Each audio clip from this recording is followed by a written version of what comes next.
नमस्कार दोस्तों, स्वागत है आपका आज के मुख्य समाचार में, जिसमें आपको आज की दिन भर की सारी जरूरी और बड़ी खबरें बताएंगे। सबसे पहले और बड़ी खबर में जिक्र होगा कि गुजरात में मोदी का जादू, विधानसभा चुनाव के लिए दिए स्पष्ट संकेत। दूसरी बड़ी खबर में जिक्र होगा कि गुजरात में एम्बुलेंस को रास्ता देने के लिए पीएम मोदी ने रोका अपना काफिला, वीडियो हो गया वायरल। तीसरी खबर में आपको बताएंगे कि आने वाले सालों में twin city multi modal connectivity hub होगा गुजरात, पीएम मोदी ने गुजरात में किया ये बड़ा ऐलान।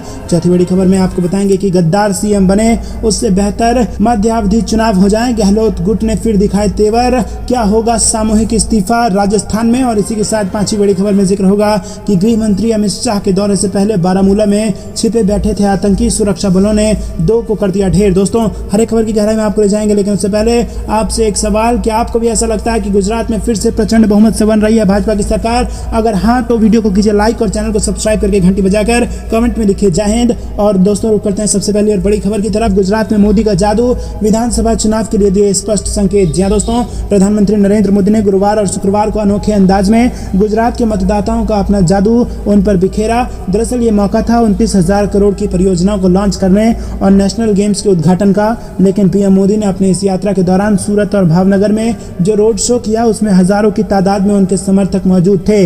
मोदी की झलक पाने के लिए सड़क के किनारे खड़े लोगों का जोश एक जैसा था और इन लोगों ने ढोल बाजे और गुजरात के पारंपरिक गीतों से उनका स्वागत किया। गुरुवार की रात दुनिया के सबसे बड़े स्टेडियम में नेशनल गेम्स का उद्घाटन करने के बाद पीएम मोदी ने 1 लाख दर्शकों का अभिवादन करते हुए पूरे स्टेडियम का चक्कर लगाया। रुक करते हैं अगली बड़ी खबर की तरफ। गुजरात में एम्बुलेंस को रास्ता देने के लिए पीएम मोदी ने रोक दिया अपना काफिला, वीडियो हुआ वायरल, लोगों ने की जमकर तारीफ। जी हां दोस्तों, गुजरात के अहमदाबाद से गांधीनगर जाते समय शुक्रवार को एक एम्बुलेंस को रास्ता देने के लिए प्रधानमंत्री नरेंद्र मोदी का काफिला कुछ देर के लिए रुक गया। दोस्तों, यूं ही प्रधानमंत्री खुद को प्रधान सेवक नहीं कहते। बीजेपी की गुजरात इकाई के मीडिया प्रकोष्ठ द्वारा साझा की गई एक वीडियो में प्रधानमंत्री के काफिले में शामिल 2 एसयूवी दिखाई दे रही है और यह एसयूवी अहमदाबाद गांधीनगर मार्ग पर एम्बुलेंस को रास्ता देने के लिए धीरे धीरे बाईं ओर जा रही थी। यह घटना उस समय हुई जब मोदी दोपहर में अहमदाबाद में दूरदर्शन केंद्र के पास अपनी जनसभा समाप्त करने के बाद गांधीनगर में राजभवन जा रहे थे। तो दोस्तों, क्या आपको भी ऐसा लगता है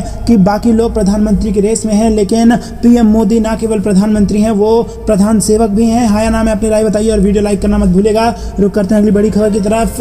आने वाले सालों में twin city multi modal connectivity hub होगा गुजरात, पीएम मोदी ने कर दिया इसका ऐलान। जी हां दोस्तों, प्रधानमंत्री नरेंद्र मोदी ने शुक्रवार को कहा कि गुजरात जल्द ही ट्विन सिटी के मॉडल और मल्टी मॉडल कनेक्टिविटी हब में बदल दिया जाएगा। शुक्रवार की सुबह उन्होंने गांधीनगर से वंदे भारत ट्रेन को हरी झंडी दिखाकर रवाना किया और अहमदाबाद की यात्रा की।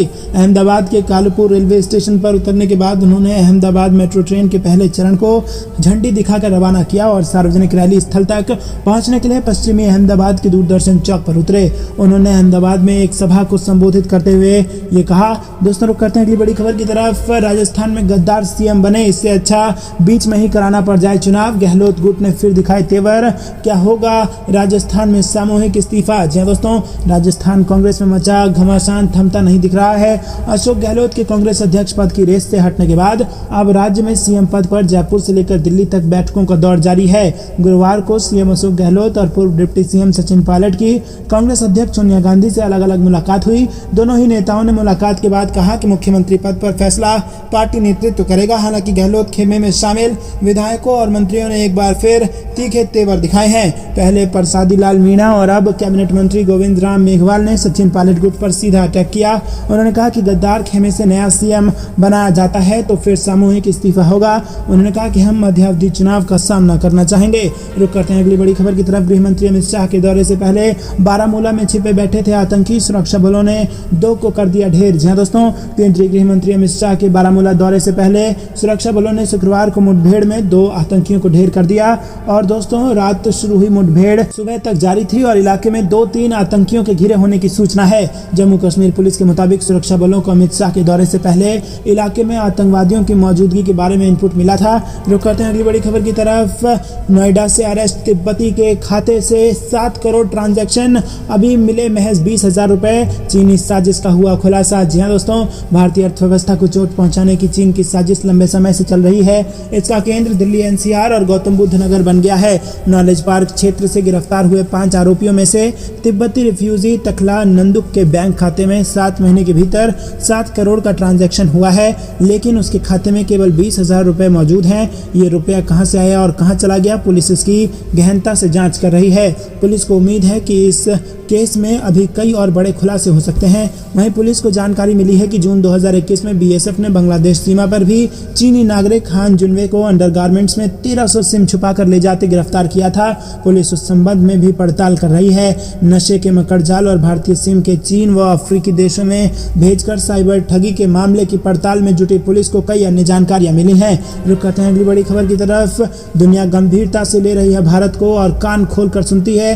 रक्षा मंत्री राजनाथ सिंह ने बताई भारत की हैसियत। जी हां दोस्तों, राजनाथ सिंह ने कहा कि हमारे प्रधानमंत्री के प्रयासों के कारण आज हम केवल एक पर्यवेक्षक से एक मुखर बन गए हैं। भारतीय सेना का पूरे विश्व में सम्मान किया जाता है और हमारे मित्र विदेशी देश उन पर भरोसा कर रहे हैं। और दोस्तों हाँ, ये एक प्रमुख कारण है कि भारत एक शक्तिशाली राष्ट्र के रूप में उभरा है। क्या आप भी करते हैं राजनाथ सिंह की बात का समर्थन? कमेंट में बताइए। रुक करते हैं अगली बड़ी खबर की तरफ। जेपी नड्डा का बड़ा बयान, बोले उड़ीसा को करना होगा बीजेडी मुक्त। जी हाँ दोस्तों, उड़ीसा में भी डबल इंजन वाली सरकार होनी चाहिए। ऊपर मोदी है तो नीचे भी भाजपा को ही होना चाहिए। उड़ीसा को बीजू जनता दल मुक्त करना होगा। ये बात भाजपा के राष्ट्रीय अध्यक्ष जगत प्रकाश नड्डा ने शुक्रवार को भुवनेश्वर में कही। रुक करते हैं अगली बड़ी खबर की तरफ। योगी सरकार की बड़ी तैयारी, अत्याधुनिक सुविधाओं से लैस होंगे बस अड्डे। जी दोस्तों, यूपी के बस अड्डे अब अत्याधुनिक सुविधाओं से लैस करने की तैयारी हो रही है और इसी कड़ी में अब प्रदेश के प्रत्येक जिले में अंतर्राष्ट्रीय सुविधाओं वाले बस स्टैंड बनाने की तैयारी है। इसके तहत प्रथम चरण में 12 जिलों के 24 बस अड्डों को पीपीपी मॉडल के तहत विकसित किया जाएगा। इन बस अड्डों में अंतर्राष्ट्रीय स्तर की यात्री सुविधाएं उपलब्ध होंगी और यहां आने वाले यात्रियों के खाने पीने से लेकर वेटिंग रूम, रेस्ट रूम समेत तमाम अनेक सुख सुविधाओं का ख्याल रखा जाएगा। इसके लिए अक्टूबर में टेंडर जारी कर दिए जाएंगे। राज्य सड़क परिवहन निगम के एमडी संजय कुमार ने बताया कि बस अड्डों को अंतर्राष्ट्रीय सुविधाओं से लैस करने के लिए पीपीपी मॉडल के तहत पूरी प्लानिंग कर ली गई है। अक्टूबर में प्रथम चरण के तहत 16 जनपदों में 24 अड्डों को चिन्हित कर उन्हें विकसित करने के लिए टेंडर जारी कर दिए जाएंगे और इस प्रक्रिया के दूसरे चरण में 35 बस अड्डों को चुना जाएगा। मुख्यमंत्री योगी आदित्यनाथ की मंशा के अनुरूप ये कदम उठाया जा रहा है ताकि विभिन्न गंतव्यों की ओर जाने वाले यात्रियों को एयरपोर्ट सुविधाएं प्रदान की जा सकें। रुक करते हैं अगली बड़ी खबर की तरफ। भाजपा ने ममता सरकार पर लगाए केंद्र द्वारा दिए गए धन का दुरुपयोग करने का आरोप, निर्मला सीतारमण को लिखा पत्र। जी दोस्तों, एलओपी और भाजपा नेता शुवेंदु अधिकारी ने ममता सरकार पर केंद्र सरकार द्वारा दिए गए धन के दुरुपयोग करने का आरोप लगाया है और इस संबंध में भाजपा नेता शुवेंदु अधिकारी ने केंद्रीय वित्त मंत्री निर्मला सीतारमण को पत्र लिखा है। रुक करते हैं अगली बड़ी खबर की तरफ। कठपुतली है खड़गे, बीजेपी ने कांग्रेस अध्यक्ष चुनाव को लेकर कसा तंज। जी दोस्तों, बीजेपी नेता अमित मालवीय ने कहा कि कांग्रेस अध्यक्ष पद के लिए पार्टी के अधिकतर नेताओं ने खड़गे को समर्थन दिया है और दोस्तों गांधी परिवार एक व्यक्ति एक पद के आधार पर गहलोत को मुख्यमंत्री पद से हटाना चाहता था। रुक करते हैं अगली बड़ी खबर की तरफ। घोषणा पत्र में भारत का गलत नक्शा दिखाने पर थरूर बोले गलती तो हुई पर जानबूझकर नहीं हुई। जी हाँ दोस्तों, यहाँ पर कांग्रेस के अध्यक्ष पद के उम्मीदवार शशि थरूर शुक्रवार को विवादों में आ गए क्योंकि चुनाव के लिए उनके द्वारा साझा किए गए घोषणा पत्र में भारत का गलत नक्शा दिखाया गया। उनके द्वारा साझा किए गए नक्शे में जम्मू कश्मीर और लद्दाख के कुछ हिस्सों को छोड़ दिया गया था।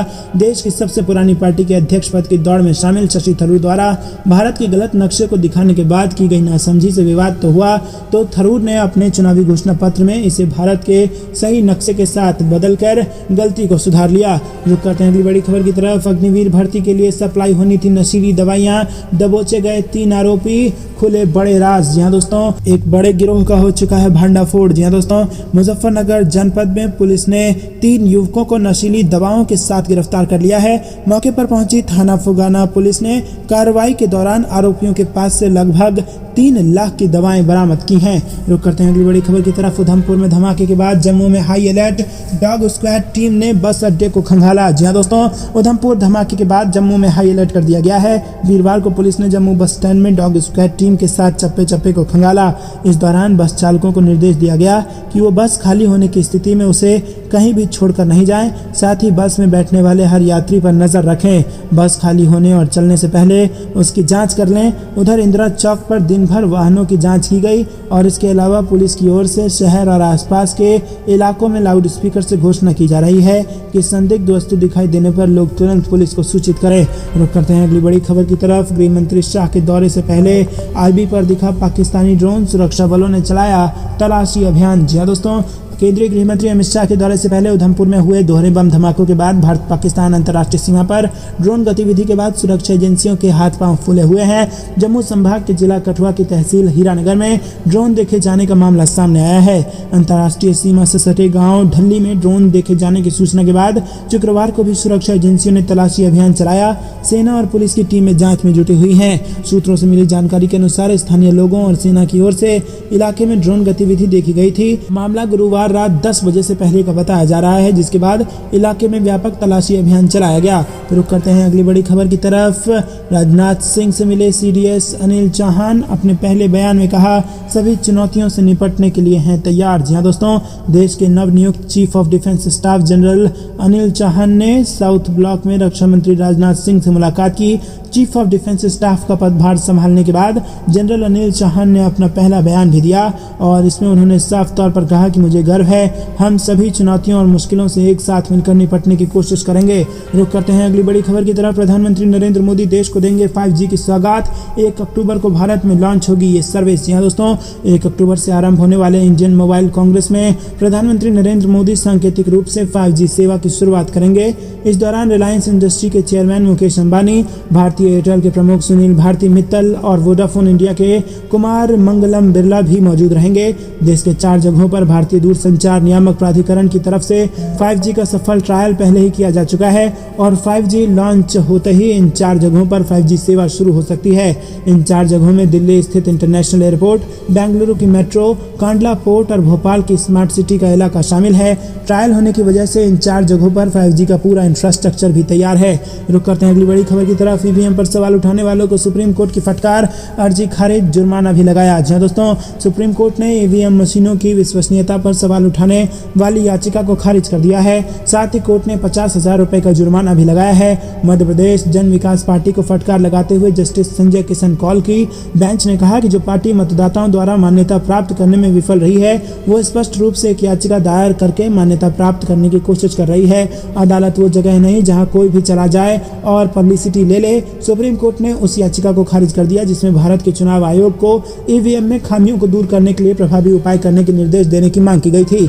रुक करते हैं अगली बड़ी खबर की तरफ। मिशन 2023 की तैयारियों में जुटी भाजपा, बागी नेताओं को लेकर होगा चिंतन मंथन, संगठन पर रहेगी सबकी नजर। जी दोस्तों, मध्य प्रदेश में 2023 के आगामी विधानसभा चुनाव की तैयारियों को लेकर शुक्रवार को भोपाल में होने वाली भाजपा संगठन इस बैठक में संगठन पर कसावट लाने वाली है।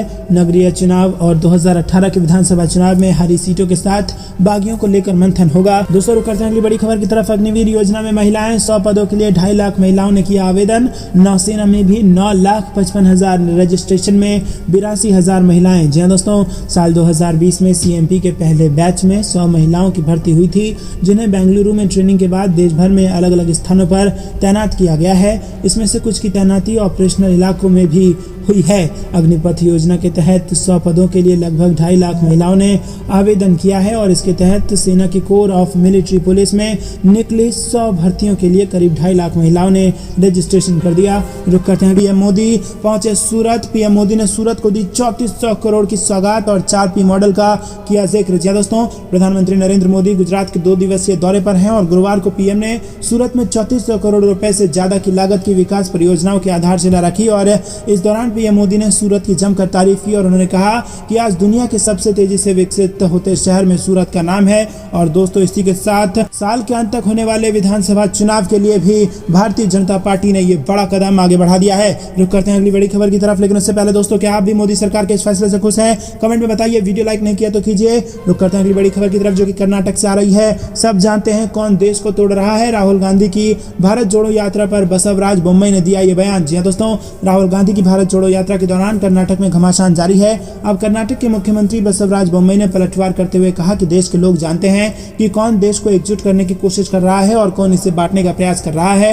उन्होंने कांग्रेस नेता राहुल गांधी के नेतृत्व वाली भारत जोड़ो यात्रा का जिक्र करते हुए कहा कि लोग जानते हैं कि कौन भारत जोड़ो में शामिल है और कौन भारत तोड़ो में शामिल है। दोस्तों, रुक करते हैं अगली बड़ी खबर की तरफ। हिम्मत है तो बिहार में आरएसएस पर बैन लगाकर दिखाओ, सुशील मोदी की लालू यादव को चुनौती। जी दोस्तों, केंद्र सरकार के पॉपुलर फ्रंट ऑफ इंडिया पर बैन लगाने के बाद बाद बिहार की सियासी बयानबाजी का दौर शुरू हो गया है। पूर्व डिप्टी सीएम और बीजेपी नेता सुशील मोदी ने आरजेडी सुप्रीमो लालू यादव को चुनौती देते हुए कहा कि हिम्मत है तो वो बिहार में आरएसएस पर बैन लगाएं। वो अपने वोट बैंक के लिए पीएफआई का बचाव कर रहे हैं। इससे पहले लालू ने कहा था कि पीएफआई की तरह ही राष्ट्रीय स्वयंसेवक संगठन जैसे संगठनों पर भी प्रतिबंध लगना चाहिए। सुशील मोदी ने बुधवार को कहा कि 2047 तक भारत को मुस्लिम राष्ट्र बनाने में लगा संगठन पीएफआई धर्मनिरपेक्षता के लिए खतरा है। कांग्रेस, आरजेडी, जेडीयू जैसे नकली धर्मनिरपेक्ष दल पीएफआई को पॉलिटिकल कवर दे रहे हैं। नीतीश कुमार फुलवारी शरीफ मामले की जांच एनआईए को नहीं सौंपना चाहते हैं और लालू प्रसाद आतंकी संगठन के लोगों का मजहब देखकर वोट बैंक की राजनीति कर रहे हैं। सुशील मोदी ने आगे कहा कि महागठबंधन के नेता प्रतिबंधित पीएफआई को पॉलिटिकल कवर देने के लिए इसकी तुलना आरएसएस जैसे देशभक्त और अनुशासित संगठन से कर रहे हैं। 12 जुलाई को फुलवारी शरीफ में एनआईए के छापे से पीएफआई के आतंकी नेटवर्क और 2047 तक भारत की धर्मनिरपेक्षता को कुचलकर इसे मुस्लिम राष्ट्र बनाने के हिंसक इरादों की जानकारी मिली थी। दोस्तों, इसी के साथ उन्होंने चुनौती दे दी है लालू यादव को कि अगर आप में हिम्मत है तो आप बिहार में आरएसएस बंद करके दिखाइए। रुक करते हैं अगली बड़ी खबर की तरफ। गुजरात में हीरा कारोबारी ने बीजेपी किया ज्वाइन। आम आदमी पार्टी का समर्थन करने वाले कर्मचारियों को दी बर्खास्त करने की धमकी। जी दोस्तों, आम आदमी पार्टी के राष्ट्रीय संयोजक अरविंद केजरीवाल ने अपनी पार्टी के सत्ता में आने पर गुजरात के लोगों को कई तरह की छूट की पेशकश की है और भाजपा ने उनके चुनावी वादों को रेवड़ी या मुफ्त का उपहार करार दिया है। और इसी बीच हीरा कारोबारी ने भाजपा ज्वाइन करते ही अपने कर्मचारियों को ये चेतावनी दी है कि अगर आम आदमी पार्टी का समर्थन किया तो नौकरी से निकाल देंगे। रुक करते हैं अगली बड़ी खबर की तरफ। उत्तर प्रदेश से बड़ी खबर। यूपी बीजेपी अध्यक्ष ने अखिलेश यादव को दिया करारा जवाब। बोले लोकसभा चुनाव में सपा फिर से हारेगी चुनाव। जी दोस्तों, समाजवादी पार्टी के अध्यक्ष अखिलेश यादव ने हाल के विधानसभा चुनाव में सरकारी तंत्र का दुरुपयोग करने का आरोप लगाते हुए योगी सरकार पर तीखा हमला बोला था, जिस पर भाजपा ने यह कहते हुए पलटवार किया कि 2024 के लोकसभा चुनाव में सपा चौथी बार फिर से हार जाएगी। बीजेपी के प्रदेश अध्यक्ष भूपेंद्र चौधरी ने कहा कि सपा को पार्टी का नेतृत्व करने के लिए कोई और नहीं मिल रहा है। यह भाई भतीजावाद का सबसे बड़ा उदाहरण है। गौरतलब है कि नरेश उत्तम पटेल बुधवार को फिर से प्रदेश अध्यक्ष चुने गए और पार्टी के 2 दिवसीय अधिवेशन के दौरान गुरुवार को अखिलेश यादव फिर से राष्ट्रीय अध्यक्ष चुने गए हैं। चौधरी ने कहा कि सपा का सम्मेलन झूठ और झांसे की बुनियाद पर टिका है। इसके नेताओं द्वारा लगाए गए आरोपों का अगले चुनाव में लोगों पर कोई असर नहीं पड़ेगा। रुक करते हैं अगली बड़ी खबर की तरफ। पीएफआई पर बैन के बाद पीएम मोदी के दौरे को लेकर बढ़ी सुरक्षा एजेंसियों की चिंता। एमपी पुलिस हाई अलर्ट पर। जी दोस्तों, पीएफआई पर बैन और उसके बाद मिल रहे खुफिया इनपुट ने एमपी पुलिस को हाई अलर्ट कर दिया है। अगले महीने प्रधानमंत्री नरेंद्र मोदी महाकाल कॉरिडोर का उद्घाटन करने उज्जैन आ रहे हैं और इसीलिए पुलिस की चिंता और बढ़ गई है। पुलिस मुख्यालय ने पीएफआई के प्रभाव वाले जिलों में विशेष सतर्कता बरतने के निर्देश दिए हैं। साथ ही उज्जैन में सुरक्षा व्यवस्था के लिए बड़ा प्लान तैयार किया है। इस प्लान के आधार पर सुरक्षा के इंतजाम किए जा रहे हैं। 11 अक्टूबर को पीएम मोदी उज्जैन दौरे पर रहेंगे और इस दौरान पीएम महाकाल लोक कॉरिडोर का उद्घाटन करेंगे। रुक करते हैं अगली बड़ी खबर की तरफ। उद्धव ठाकरे के बाद अब महाराष्ट्र में कांग्रेस को लगेगा तगड़ा झटका। विधायक ज्वाइन कर सकते हैं भाजपा। जी हां दोस्तों, महाराष्ट्र की राजनीति में घमासान अभी भी जारी है। पहले एकनाथ शिंदे ने उद्धव ठाकरे को चौंकाते हुए उनसे मुख्यमंत्री की कुर्सी छीन ली। इसके बाद संगठन स्तर पर भी लगातार चोट पहुंच रहा है। वहीं अब भारतीय जनता पार्टी महाराष्ट्र में कांग्रेस को कमजोर करने के लिए बिसात बिछा रही है। इतना ही नहीं, चर्चा तो ये भी है कि राष्ट्रवादी कांग्रेस पार्टी के दिग्गज नेता एकनाथ खड़से भी बीजेपी का दामन थाम सकते हैं। इसके अलावा महाराष्ट्र की राजनीति में इन दिनों एक नई चर्चा हो रही है। कहा जा रहा है कि जलगांव जिले में कांग्रेस विधायक शिरीष चौधरी कभी भी भाजपा में शामिल हो सकते हैं। रुक करते हैं अगली बड़ी खबर की तरफ। देश भर में सीबीआई ने चलाया अभियान। भारी मात्रा में ड्रग्स जब्त, 175 तस्कर हुए गिरफ्तार। जी हां दोस्तों, मादक पदार्थ तस्करों के खिलाफ बड़ी कार्रवाई करते हुए सीबीआई ने इंटरपोल पर अन्य कई राज्यों के पुलिस के साथ मिलकर एक संयुक्त अभियान चलाया और इस अभियान के तहत कुल 175 लोगों को गिरफ्तार किया गया है और साथ ही इनके पास से भारी मात्रा में मादक पदार्थ जब्त किया गया है। बता दें कि इस अभियान की जानकारी अधिकारियों ने गुरुवार को दी है। बता दें कि मादक पदार्थ तस्करों के खिलाफ सीबीआई ने ऑपरेशन गरुड़ इसी सप्ताह शुरू किया था।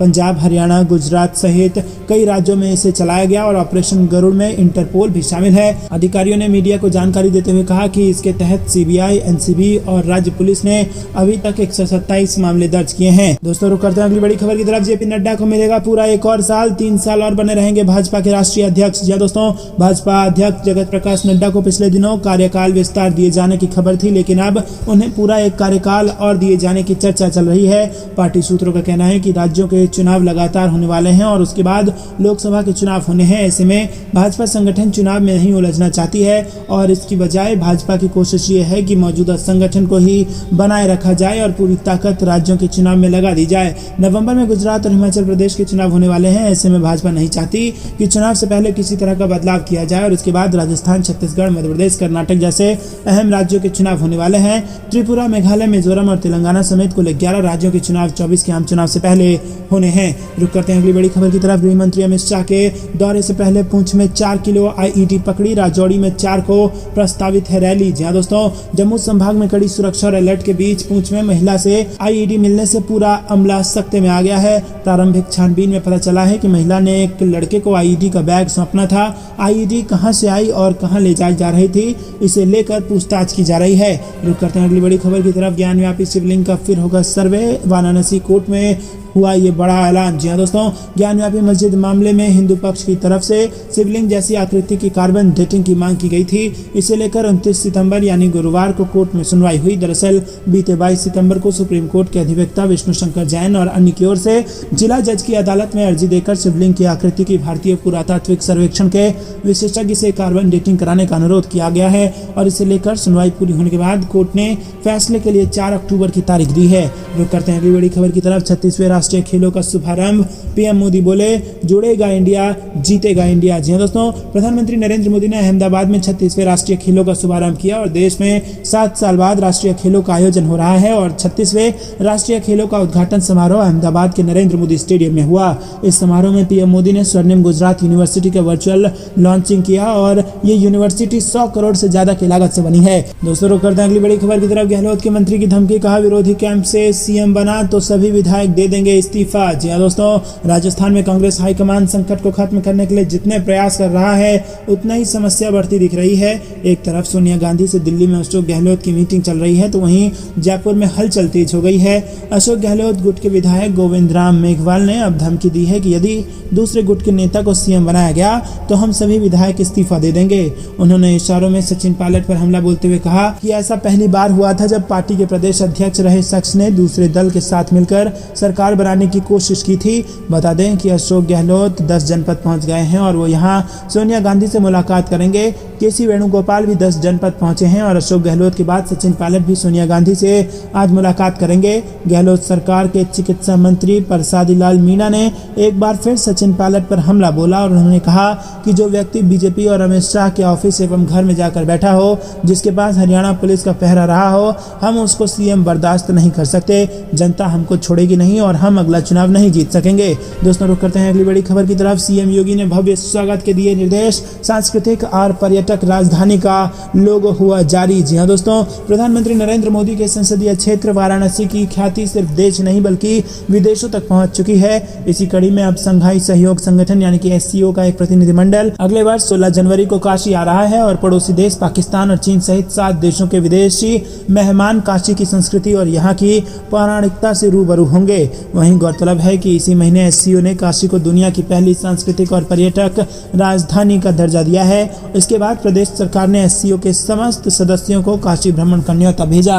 पीएम मोदी के मार्गदर्शन में उत्तर प्रदेश के मुख्यमंत्री योगी आदित्यनाथ ने भारत की सांस्कृतिक और पारंपरिक झांकी प्रस्तुत करने वाले पवित्र शहर वाराणसी में विदेशी मेहमानों के स्वागत की भव्य तैयारियां करने का निर्देश दिया है। रुक करते हैं अगली बड़ी खबर की तरफ। देश में विकसित पहला हल्का लड़ाकू हेलीकॉप्टर सेना में शामिल, बढ़ेगी इसकी युद्धक क्षमता। जी हां दोस्तों, आपको बता दें कि स्वदेशी रूप से डिजाइन और विकसित हल्के लड़ाकू हेलीकॉप्टर को भारतीय सेना में शामिल कर लिया गया है।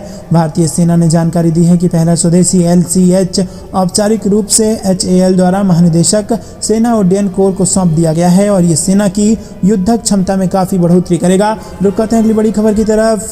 सीएम योगी ने सरकारी मेडिकल कॉलेजों के निर्माण की डेडलाइन की तय और मिशन मोड में जून 23 तक काम करें पूरा, इसका दिया आदेश। जी हां दोस्तों, मुख्यमंत्री योगी आदित्यनाथ ने लोक निर्माण विभाग के अधिकारियों को प्रदेश में बनाए जा रहे सरकारी मेडिकल कॉलेजों और विश्वविद्यालयों का निर्माण कार्य मिशन मोड में जून 23 तक हर हाल में पूरा करने का निर्देश दिया है। निर्माण कार्यों की गुणवत्ता पर जोर देते हुए चेताया भी है और कहा है कि निर्माण कार्यों में अनावश्यक लेट लतीफी पर जवाबदेही तय कर कार्रवाई की जाएगी। रुक करते हैं अगली बड़ी खबर की तरफ। कश्मीर में फंडिंग हुई बंद तो तिलमिलाए आतंकी संगठन, अरब देशों से हवाला के जरिए आ रहा पैसा हुआ खुलासा। जी हां दोस्तों, जम्मू कश्मीर में आतंकवाद फैलाने के लिए अरब देशों से हवाले के जरिए पैसे भेजा जा रहा है। टेरर फंडिंग के रूट अरब देशों से शुरू होकर नेपाल और बांग्लादेश के रास्ते भारत के कई राज्यों में पहुंचते हैं और इन राज्यों में उत्तर प्रदेश, मुंबई, गुजरात और दिल्ली शामिल है। यहां तक पैसा पहुंचाने के लिए पाकिस्तानी खुफिया एजेंसी ISI अपने एजेंटों को जम्मू कश्मीर के सीमांत गाँवों में एक्टिव करती है और इन गाँवों में पैसे को लेकर देश में फैले आतंकियों तक